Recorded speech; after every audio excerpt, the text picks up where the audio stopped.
video is about taking an existing alarm system that is really complex, hardwired, and then converting it to the Ring alarm system using the retrofit kit. So what I was able to do is to convert a large list of functions to the Ring using the retrofit kit. I have a fire sprinkler system with water. I have doors. I have smoke detectors that are hardwired. I have motion sensors that are hardwired. And I even have windows that are using the old legacy wireless system. And I'll show you how I went through that. This is not a video about the Ring alarm in particular, because a lot of people show you about the alarm. This is really just about the retrofit kit and specifically how to handle a very high-end complicated system. I'll warn you right now that this is not for the faint of heart. You really need to be a hobbyist, having built circuits yourself and really be up on how to design circuits in order to be able to do this successfully. But this will be an aid to anyone who's trying to do that on their own. So let's talk about the simple problems first. So the Ring retrofit kit is really built for normally closed sensors. It really only takes normally closed sensors. So that would be your doors, and for some people, but not me, your windows. My windows are done wirelessly. But all your entry doors, your exit doors, etc., all those doors are going to be done with normally closed sensors, and they're easy to move over. So here's my alarm system. I've got room for 5 different zones. Some of them were window and door, just door zones. And all you have to do is that here's a zone here between like ground and zone 2. That was a very simple zone. This goes out to a bunch of sensors, and this huge bundle of wire here is all the individual sensors. So what happens is that I've got many different doors that are wired together in serial, so that it comes from one door and then connects to the next door. It comes back from that door, connects to the next door. Comes back from that door, goes to the next door. But they end up right here, and they have a resistor at the end of the line somewhere. This is a 4.7 kilo ohm resistor, and you could just unplug these 2 terminals and move them straight over to the Ring retrofit kit. This shows 1 and common, and then 2 and 3, and then common. Every zone has its own common next to it, just like you do in the hardwired system. And generally, these resistors, it can accommodate them, but I recommend you remove the resistors because the Ring system does not need them. And for me, it was just a little more complicated in the wiring to have these resistors hanging off the end. So that's the simple case. Now let's take it up a notch. So that covered my simple door systems. The next more complicated system is in my case, it was the motion sensors. So the motion sensors are also normally closed, but they required power and ground. So this box down here, this is a power box that supplies my alarm system. And in this box here, they already provided the power and ground, so it's probably going to be a red and a black, to all the motion sensors and smoke detectors. So I left all of that wiring as is. All I did was I took the motion sensors off of the hardwired rig here, and I brought them over here. So that's the motion sensors. Pretty straightforward. The next harder one is going to be fire sprinkler. So this is very rare, but if you have water fire sprinklers in your house, because it's large enough and the code requires it, then you have fire sprinklers. And let me go and show you how that fire sprinkler system works and how I used it. So here's my fire sprinkler alarm, and inside of in line with the sprinkler, you can see it comes in line. There's a little paddle that sticks into the water flow. When the water flow turns on, the paddle is pushed up, and this end pushes down. This closes this relay here. Now this particular device has 2 sets of contacts. It says right here, open on alarm between these 2 connects. And then over here it says, I think it says close on alarm these two will close on alarm. So this is where they were before. They were I have actually two lines in here. They were both on this normally open system, and instead I moved one of them to normally open, normally closed. So now it opens on alarm. So I was able to do that, and so I didn't have to use the transistor trick on this. And hopefully, if you have a fire sprinkler, then you can do that. And I just want to mention, if you do have a fire sprinkler, you must make sure that that is monitored. I mean, that is the single most important system you have in your house. So you really need to know when that thing goes off, and you want to have it on its own zone. So it's really important to actually do this work. I want to mention that there is still a major problem with the Ring, and that is it doesn't really support life safety systems, I think is what they call it. So in my hardwired system, the fire sprinklers are hooked up, and even if the alarm is disabled, it's currently in the off status, but it's powered up. If the fire sprinklers go off, or if the fire smoke detectors go off, it will still send a signal to the police, to the fire department. That is not the case for the Ring if you go through this retrofit kit.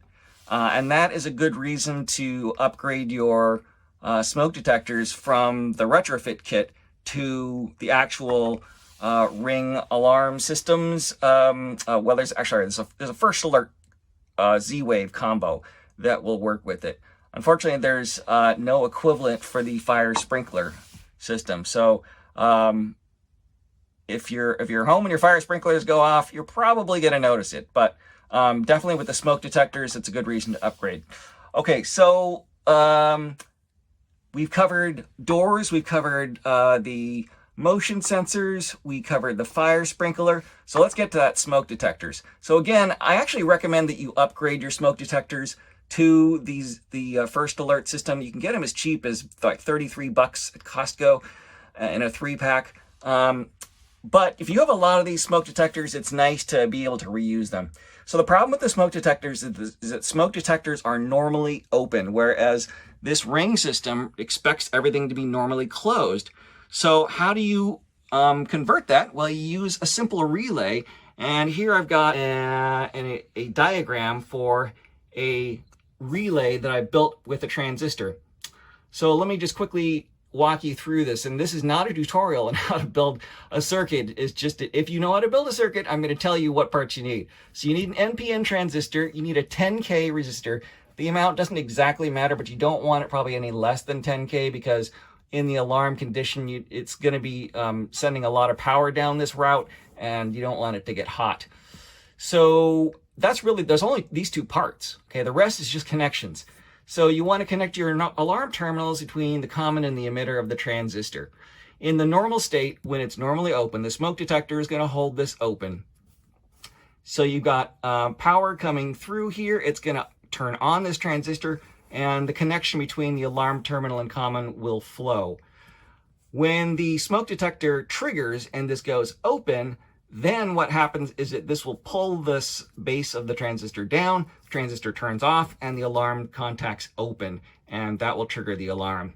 And another problem with using these hardwired alarms is, at least mine are ESL 449s, and they actually don't have a siren in them. They depend on the alarm system to be the siren. So again, another good reason to upgrade your smoke detectors to the first alert Z-Wave combo instead. But this does allow anything that's normally open, to act as a normally closed system. One small thing I want to note is that originally I built this using the alarm terminal power as the power itself. But the problem is that when this closes, then the alarm terminal power comes through here, and the alarm sees that it's still closed. It doesn't ever open up. So you have to have a separate power, and which isn't a problem, because in my system, the legacy alarm provides that power. But just a small warning to you. So I have, so this is how I did the smoke detectors, even though I am actually ordering some Costco first alert Z-Wave ones to replace some of them, but I got so many of them, I'm going to leave some of them on the original system. And these will only trigger if the alarm is enabled, right? It's not going to do it when the alarm is disabled. So another reason to upgrade. Let's see here. This is just a translation of that same diagram showing you what the actual circuit looks like. And I also want to go down here and show you, this is the breadboard that I built. Here's a transistor, here's the resistor. This represents the alarm connection. And this represents the ground down here. This represents the detector closing temporarily. And then what I did is I took that and I translated it to a small project board, which pretty much looks exactly like the breadboard, except it's got solder points on it. Now, I also had a most complicated system in here is the window radio frequency. So this alarm system has a ton of window sensors. And it would cost a lot of money to replace all those window sensors and a lot of work. So what I'm going to do is I'm going to run this system on, and the only thing left on it is the wireless window sensors. And the output, there is no, quote, output from this. But if you look right here where it says exterior siren, points 21 and 22.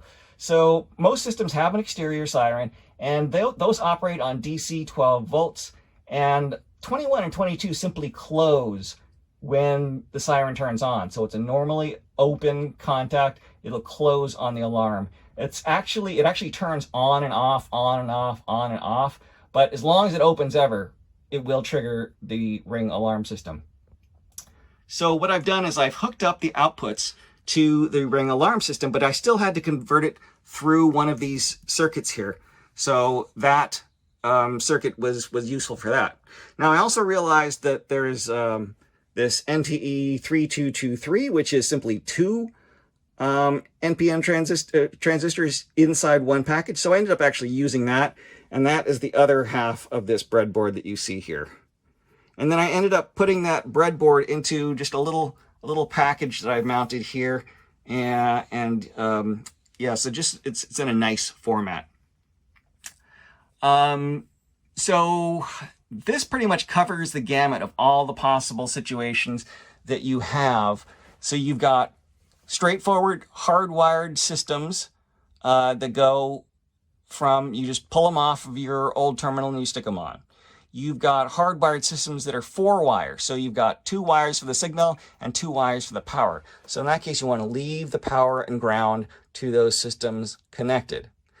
Then you've got things that are normally open, but can be converted to normally closed.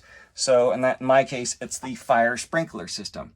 And then last, you have things which are normally open, like the smoke detectors and the legacy window sensors, which are normally open, and they must be converted through a transistor relay to a normally closed system. So you've got all 4 of those options. And that's, it's been a big project. To be honest, it's taken about half day times 4 days. So yeah, it's probably like 16 hours, and then a quarter of that was just to figure out how this alarm system works, remove and label all the wires, figure out what I needed, what I didn't need, and then a good third to half of the time was building this circuit, figuring out how to apply it, figuring out where I was going to get power, going from the breadboard to the proto board to soldering it up and putting it in there. The Ring itself is very easy to use.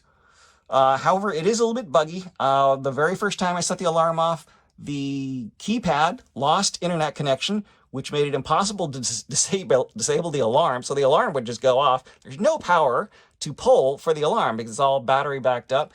And then even the app wouldn't work. The app said that it was disabled, but the alarm kept on going. I had to actually turn the alarm back on and then off to shut it up. So there are some bugs like that. I've seen other bugs where the app says that a system is enabled when it's disabled, or the alarm is going off when it's not going off. So that has, there's some room for improvement there. I would also recommend that you actually get a Pelican case for both the keypad, but especially the main box, because if you do get into a situation where the alarm's going off in the first week of using it, or just a cooler, something that's airtight, because you get in one of those situations, you cannot shut this alarm up no matter what you do. So it's going to go for 10 minutes, and you want to have a place to put these alarms to be silenced for 10 minutes until you figure out what's going on. You can call tech support.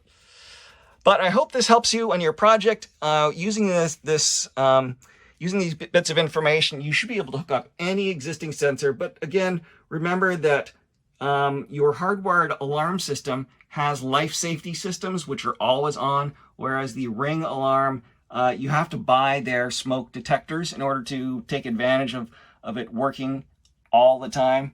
I'll have to think about if there's a way to like fool one of those Z-Wave smart detectors, or build something to hook up to my fire sprinkler system so that it always triggers the alarm regardless of whether it's on or not. But I hope that helps you in your project, and good luck.